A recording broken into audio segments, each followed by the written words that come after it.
Welcome back to Hardware Unboxed. The holiday shopping period has begun, and that means it's time to update our picks for the best gaming monitors. Last version of this video was about 6 months ago. Lots has happened since then, including plenty of new displays we've tested, so it's about time for us to give our choices for the best displays you can buy in 2022. As with our previous best of videos, we tend to talk about and recommend monitors we've previously tested and know to be good, or monitors that are very similar to products we have tested. It's always worth going back and checking out the dedicated monitor reviews we produce for more in-depth thoughts on each product, but just so you know, these recommendations are not sponsored in any way by any company. They are based on our testing and reviews. Also, the goal of this is to go through 5 different monitor categories covering 1080p, 1440p, 4K, ultrawide and HDR gaming monitors, with several recommendations in each category. But if you're interested in a specific category of display, I'd highly recommend checking out the dedicated best of videos we've produced for that category, most of which have been updated throughout 2022. Finally, a note on pricing. While pricing was accurate when we made this video, we are expecting many sales and various discounts throughout the next month. So I'd highly recommend checking the links in the description for the latest pricing in your region. The focus of today's video is US pricing through retailers like Newegg and B&H, though we will be publishing a dedicated European edition of this video on Monitors Unboxed shortly, so check that out for our recommendations specific to that region. First time that we're doing something like that, but yeah, that'll be over on Monitors Unboxed. Anyway, let's kick this one off, but before we do, a word from today's video sponsor. Today's sponsor spot is brought to you by MSI's new X670 and B650 series motherboards with AMD Ryzen 7000 processors. MSI's X670 range uses direct touch heat pipes to connect the VRM heatsinks to ensure optimal operating temperature for the power delivery components. And these boards are serious when it comes to power delivery, with the base model packing 14 80-amp power stages for the V-Core, while the flagship packs a monstrous 24 105-amp power stages for the V-Core. MSI's B650 boards are no slouch either, with their base model packing 8 55-amp power stages for the V-Core, while higher-end models like the MPG B650 Carbon Wi-Fi pack a massive 16 80-amp power stages for the V-Core. So for more information, please check the link in the video description.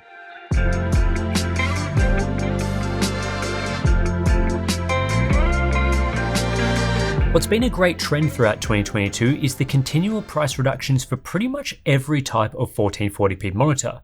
It's never been cheaper to buy a 1440p gaming display than it is right now, and there are heaps of choices across many different categories.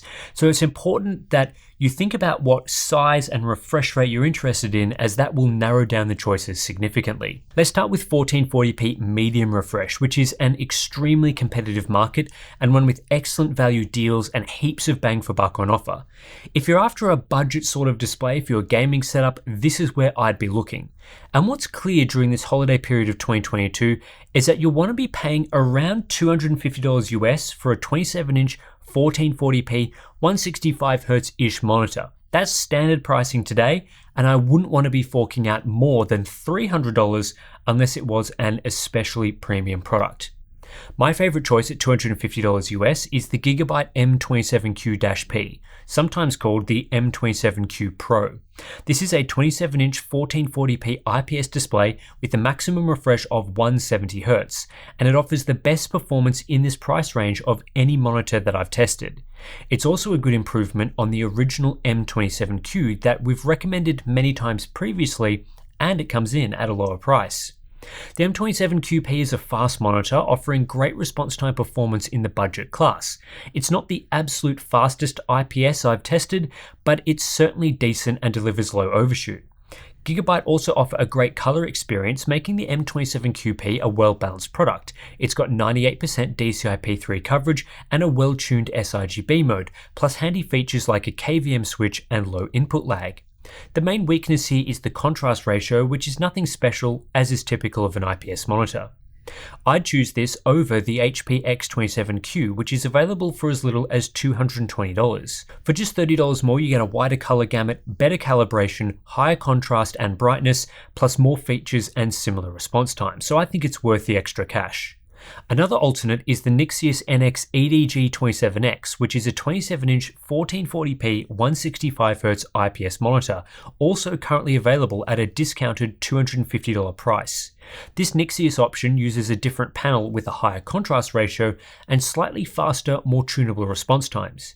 However, factory calibration is much worse, so you'll need to be specifically after a benefit like its contrast or response times to make it a worthwhile choice over the Gigabyte option. If you have a bit more than $250 US to spend and you want an upgrade pick, I'd be looking at a couple of products. The MSI Optics MAG274 QRF-QD is one we continue to recommend at just $350 US, and it's better than the M27QP in most areas. Much wider color gamut, including decent Adobe RGB coverage, faster response times, and a better variable refresh experience. I don't think it's worth $100 more than the M27QP, considering its base specs are pretty similar, but it's a good monitor. Also of interest might be upgrading to a 32-inch panel size, in which case I'd be looking at the Corsair Xeneon 32QHD165 for $350 US, or the Gigabyte M32Q for $330. These monitors are pretty similar, both being 32-inch 1440p IPS options, the Corsair at 165Hz and the Gigabyte at 170Hz. If you're more interested in wide gamut performance and color quality, I'd choose the Corsair, and if motion performance is more your thing at a slightly cheaper price, I'd get the M32Q. When opting for a 240Hz 1440p monitor, there's a clear standout option right now, which is the Gigabyte M27QX. Other similar products will typically set you back at least $500 US, while the M27QX is priced at just $400, which is extremely competitive for its specifications. It features a 27-inch 1440p 240Hz IPS panel, and while it's no standout in any area of performance, it delivers a well-balanced experience at an unbeatable price point. Decent colors, including a good sRGB mode, it's nice and fast at both 240Hz and lower refresh rates, and you get typical benefits of IPS like wide viewing angles. It's surprisingly well-rounded with no obvious major flaws despite its class-leading price. As an upgrade pick for $500, you can get a better monitor in the Samsung Odyssey G7 in its 27-inch size. It's also a 1440p 240Hz product, but swaps the flat IPS for a curved VA. Not for everyone, but it does have its benefits. The G7 has a much higher contrast ratio, delivering deeper, richer blacks, and it's also a step above in motion performance thanks to faster response times and excellent tuning. It's not as versatile and makes a name for itself as a gaming-first display, but it's one to consider. Also worth looking at is the Asus ROG Swift PG279QM, which is the best overall 1440p 240Hz display, improving upon performance in basically every way. However, at $750 US, it's very expensive compared to the M27QX. I don't think spending an extra $350 is worth it, although it's a premium product, which I guess means premium price. Lastly, if you're after the ultimate 1440p experience, the best of the best, that goes to the Asus ROG Swift PG27AQN. It's the first and currently only 1440p 360Hz monitor, doing so with a 27-inch IPS panel. It has seriously excellent performance, including class-leading response times for an IPS LCD, and really any 1440p monitor, extremely good motion clarity and input lag thanks to its stunning 360Hz refresh rate, and it's very well calibrated at the factory, delivering accurate colors. From a performance standpoint, there aren't many products offering better than the PG27AQN at a 1440p resolution right now. The main downside here is mostly the price, which is why I wouldn't recommend it for everyone. $1,050 US is very expensive, especially so compared to the Gigabyte M27QX, which offers a 240Hz refresh at $400. Needing to spend over $600 to go from 240 to 360Hz does sting, though for buyers with deep pockets, it could be well worth it, especially for serious competitive gaming.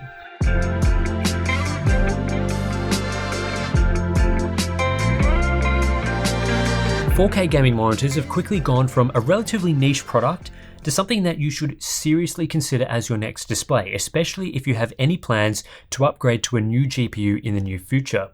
High refresh rate 4K gaming is a reality right now, and while 4K monitors aren't nearly as affordable as 1440p displays, there are some great choices in several categories. Picking the best mainstream 27-inch-ish 4K monitor, it's quite difficult right now as there are 4 great options all with very similar prices. There's the Gigabyte M28U at $530 US, the MSI Optics MAG281 URF and Asus TUF Gaming VG28 UQ-L1A, both at $550, and the Samsung Odyssey G7 S28 at $580. All 4 of these roughly $550 products use the same Innolux panel, so the basics to performance are very similar.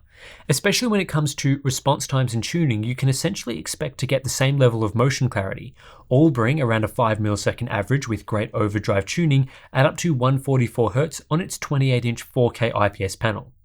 With that in mind, you'd probably just go for the M28U as it's the cheapest of the 4 at just $530 US, and it has been as low as $460 in the past. However, it's not quite as simple as that, as the M28U has a few limitations, chiefly its limited bandwidth to HDMI 2.1 ports. That's fine for PC users, but if you're also planning on using this display with the PlayStation 5, I'd recommend one of the other options at a similar price. On the other hand, it has the best factory calibration and the best sRGB mode, so it's ideal for those that don't care much about the HDMI 2.1 capabilities. If HDMI 2.1 bandwidth is important to you, then you can't go wrong with the other 3 really, and I'd simply choose the cheapest one, which right now is a tie between the Asus and MSI variants. It's very difficult to separate these products, so it might come down to how they look or features like a KVM switch, which the MSI model has, but the Asus does not. As an upgrade choice for those with more than $550 to spend, I'd consider the LG 27GP950, which is available for $700 US. It's not substantially better than the 28-inch models we've just been talking about, certainly not to justify its $150 higher price tag, but it is a better and more capable monitor in some areas. As it's a 27-inch 4K 160Hz IPS monitor, it does bump up its refresh rate slightly, though motion performance is otherwise similar, as it delivers response times in the same ballpark. The main reason to go with the GP950 though is more in the color performance side of things. It gets much brighter, has a higher contrast ratio, and full 98% DCI-P3 color space coverage. If those things matter to you, the LG is a great choice, although for most buyers I think it's the lesser value product. Also important to think about when going 4K is whether you'd like a larger screen size, as 4K still looks excellent at 32 inches. Generally, you'll be needing to spend at least $100 more to upgrade in size, which is something to factor into your buying decision. In this sort of category, I'd recommend the Gigabyte M32U, which offers excellent value at $650 US for the normal monitor version. There's also one with an arm instead of a stand, which is $100 cheaper if that's more up your alley. The M32U is very similar to the Aorus FI32U that we tested, and it offers great performance for a 32-inch 4K gaming monitor. It's well balanced between color performance and motion performance without excelling in either area, although I think you'll be satisfied with what it brings. More expensive monitors like the MSI Optics MPG321 UI-QD do offer a wider color gamut at a higher price tag, more around $800. But for the majority of gamers, I think the M32U is a great choice for just $650 or $550 if you get the ARM mount version. As for the ultimate 4K monitor, the best of the best, for this I think we need to start looking at HDR options where several choices are available. Adding HDR into the mix, real HDR that is, typically comes at a several $100 premium, but in some cases that is definitely worth it for the visual upgrade it brings, especially if you're after the best. While I will elaborate more on this shortly, I think the 2 best options right now for 4K buyers looking for a premium monitor are the Samsung Odyssey Neo G7 and the LG C2 42-inch OLED. These are very different products of course, but both offer true HDR hardware and are great buys depending on what you're after. The Odyssey Neo G7 is the more straightforward choice. It's a 32-inch 4K 165Hz VA LCD priced at just $800 US these days, which is an excellent discounted price for what it offers. The killer feature here is the 1196 zone full array local dimming backlight, which helps deliver fantastic HDR visuals including deep blacks, great shadow detail, and bright highlights all at the same time. On top of this, you're getting elite VA LCD speed with Samsung's excellent tuning, and while the panel is annoyingly curved and isn't the best for productivity work, the HDR gaming experience it offers is next level. At $800 you won't find any better HDR monitor on the market. This is an awesome deal. The LG C2 OLED is also a good choice, these days being offered for just $900 in its 42-inch size, which is much cheaper than some alternatives that use the same panel, like the Asus PG42UQ. As it's an OLED, it has per-pixel local dimming, delivering an unbeatable HDR experience with excellent deep blacks and still solid levels of brightness. It's also extremely fast in terms of response times, though limited to a degree due to its 120Hz refresh rate. The C2 is a large display as well, so it's not always going to fit into a standard gaming setup, and it has some OLED-related limitations like the risk of burn-in and so on. But if you're after a great 4K gaming display with proper HDR capabilities, the C2 is one to look out for, especially now that it's priced below $1,000.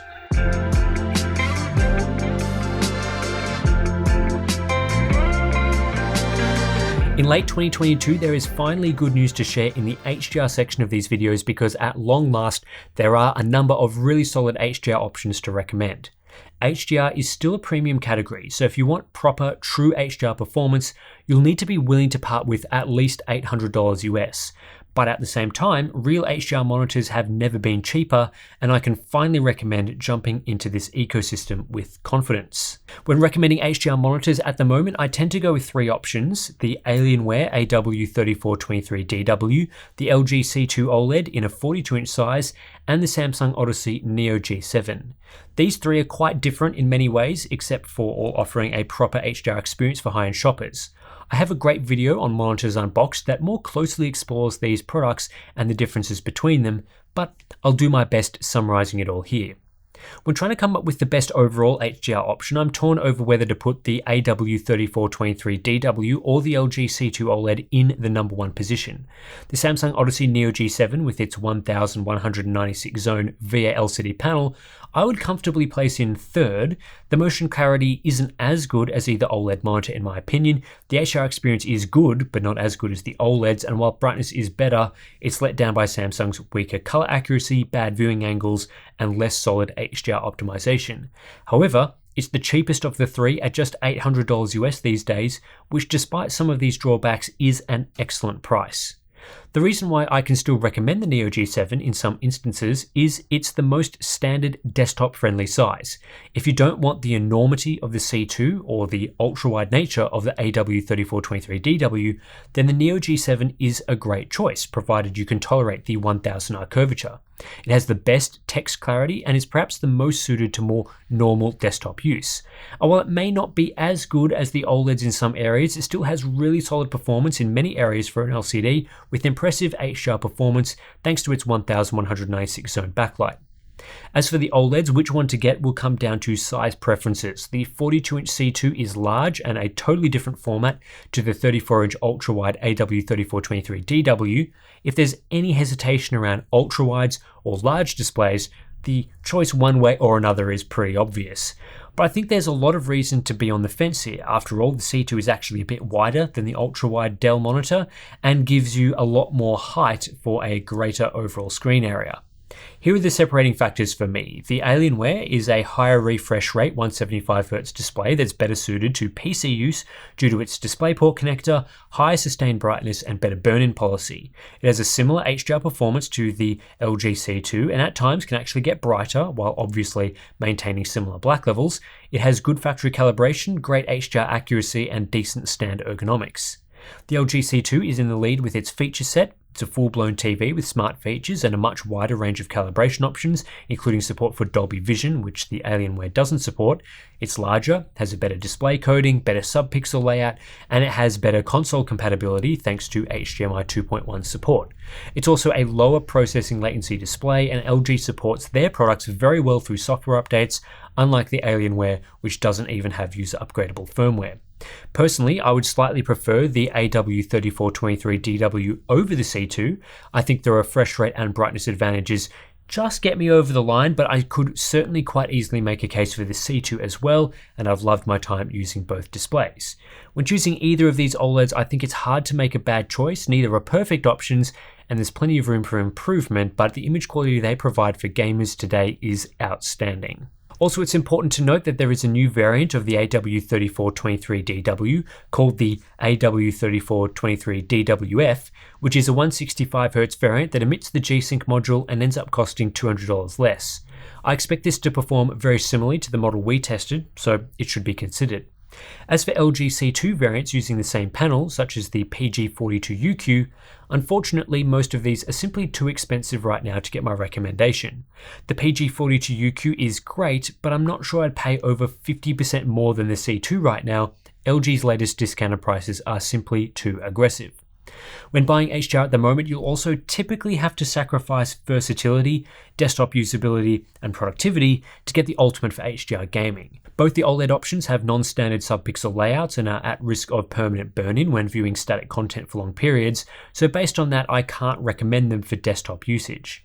Meanwhile, the Neo G7's aggressive 1000R curvature is also not well suited to productivity work as it tends to distort the image. These are not deal breakers for content consumption, but the other choices in this video might be better suited to you if you need a single display for multiple use cases.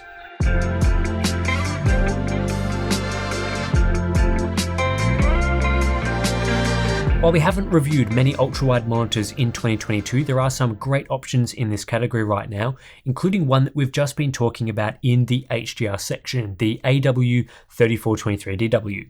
This makes awarding a winner in this category very easy, as the Alienware model, or its FreeSync brother, the AW3423DWF, is clearly the best ultrawide you can get right now. It's priced well for the features it has, and overall I think it's actually one of the best monitors on the market that you can get. The big selling point to this Alienware display is its use of QD-OLED technology. This means that we get proper, true HDR performance thanks to OLED's self-lit pixel structure and resulting deep zero-level blacks. This QD-OLED panel can hit up to 1000 nits of brightness for small elements and just looks great displaying HDR content. Combined with its extremely fast response times thanks to the inherent nature of OLED technology and fast 175Hz refresh rate, there is no better monitor on the entire market for HDR gaming right now. Of course, aside from HDR gaming, it's also a very capable SDR gaming monitor as well, and despite featuring OLED tech, it doesn't have some of the drawbacks we've seen from other OLED displays. In particular, full screen brightness of 240 nits is usable in most rooms, though not amazing, and there's no annoying features like automatic brightness limiters enabled when using the SDR mode. Dell also mitigates the anxiety over OLED's tendency to burn in with a 3-year burn-in warranty. However, there are some drawbacks which do restrict the capabilities of this display to content consumption. The triangle RGB pixel structure is not great for text clarity and can cause fringing on some content, which may be noticeable depending on how sensitive you are. I can notice it personally and have heard mixed results from others. And despite the burn-in warranty, there is still a risk of burn-in, which is exacerbated when using the display, mostly for static imagery like spreadsheets or other productivity apps. I'd only recommend this monitor if you are primarily going to use it for gaming or other content consumption like watching videos. Other problems include the display's coding and layer composition, which can reflect a lot of ambient light depending on your room setup. To get the full benefit of this display, I'd recommend using it in a dark room, ideally pitch black, so the deep blacks of OLED can shine. It's also actively cooled and the fan can be heard while it's running. Despite these negatives though, you won't find a better ultrawide monitor or better HDR gaming monitor for the price tag of $1,300 US. Not everyone has $1,300 to spend though, so if HDR isn't what you're after and you just want a regular ultrawide that's affordable, I'd recommend the Gigabyte M34WQ.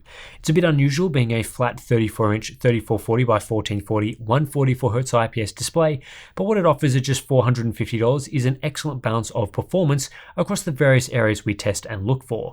Response times are good, color performance is good, and there are no huge negatives such as dark level smearing that you do get with most budget VA ultrawides.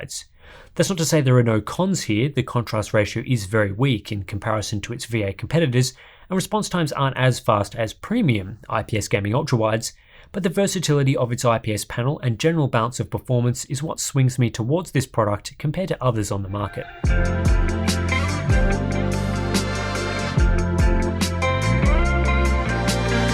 In the 1080p product class, I think it's actually quite a simple story these days. Either you're after an entry-level monitor to get started with PC gaming, and I think 1080p is still a suitable choice if you have less than $200 to spend, or you're more interested in a super high refresh rate option for competitive gaming with features like backlight strobing and fast response times a priority. There's only been one small update to my recommendations in the 1080p space, and that's replacing the older AOC 24G2 with its new version, the 24G2 SP. This display offers excellent bang for buck at just $160 US, and it's just as good as the 24G2, but with a slightly higher 165Hz refresh rate instead of 144Hz. It retains the 24-inch 1080p IPS panel and other aspects to performance. The 24G2 SP is a solid choice, offering great response time performance in its class, solid color quality, and handy features like a height adjustable stand that you don't always get at this price point. The overall package AOC are offering is nicely balanced between gaming performance and image quality, so I'm comfortable continuing to recommend it. The main negatives are simply that it doesn't have class-leading performance in any areas. It's not the highest resolution or the highest refresh rate or the best performing display, but it's so well balanced that it doesn't really matter, especially for just $160. Some people may question why you'd buy a 1080p monitor in 2022, but the simple answer here is that 1440p monitors aren't that cheap yet. For most gamers, I would recommend getting one of our 1440p choices like the M27QP instead, but if you simply don't have $250 to spend, then going 1080p is your option, and the 24G2 SP offers something great here. If you're after a premium monitor for esports gaming, I haven't tested too many of these recently, but the go-to choice at the moment appears to be the BenQ XL2566K. We're yet to test this monitor and are hoping to look at it soon, but the basics here are a 24.5-inch 1080p 360Hz TN panel with elite backlight strobing capabilities and super fast response times. This makes the XL2566K highly suited to competitive gaming, where clarity and speed are the two top priorities. I've seen some reviews of this display from other reviewers, and I've been super impressed with the UFO test results with the DIAC strobing mode enabled. This is a pretty niche product though, as BenQ have priced it at a whopping $600 US, which is very expensive for a 1080p monitor and something that only serious competitive gamers should buy. For everyday, more casual gamers, there's a lot more value to be had buying something like a $600 4K monitor or an elite 1440p display, especially as the TN panel used here isn't going to deliver very good color performance or viewing angles. But the XL2566K is there if motion clarity is the number one thing you are interested in and you are satisfied with a 1080p resolution. And that does it for today's monitor recommendation video. Lots and lots of options to choose from, covering most of the categories I do hope you are considering at the moment.